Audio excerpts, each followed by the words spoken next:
Seorang warga desa Pulau Tepah, Kecamatan Tepah Barat, Kabupaten Simalu ditangkap atas dugaan penyebaran informasi menyesatkan vaksin COVID-19. Tersangka merupakan salah satu aparat desa Pulau Tepah, Kecamatan Tepah Barat. Seorang warga Simalu berinisial ES berusia 33 tahun yang bekerja sebagai aparatur desa pulau terluar di Kabupaten Simalu ditangkap Satuan Reserse Kriminal Polres Simalu. ES ditangkap karena diduga telah menyebarkan berita bohong terkait vaksinasi COVID-19 di Aceh.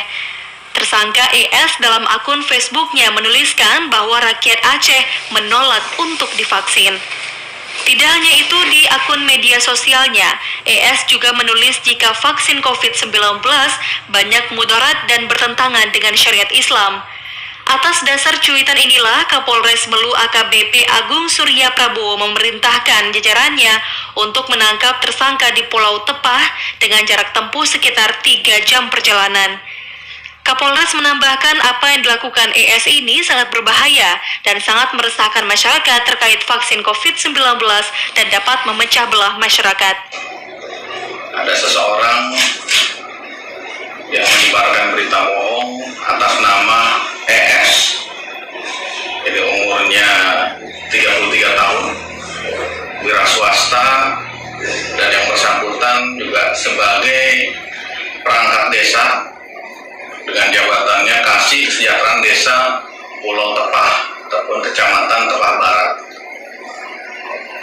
Kapolres Melu juga mengatakan tersangka ES dijerat dengan pasal 45A ayat 1 junto pasal 28 ayat 2 Undang-Undang Republik Indonesia nomor 19 tahun 2016 tentang perubahan atas Undang-Undang nomor 11 tahun 2008 tentang informasi dan transaksi elektronik atau ITE dengan ancaman maksimal 6 tahun penjara dan denda paling banyak 1 miliar rupiah.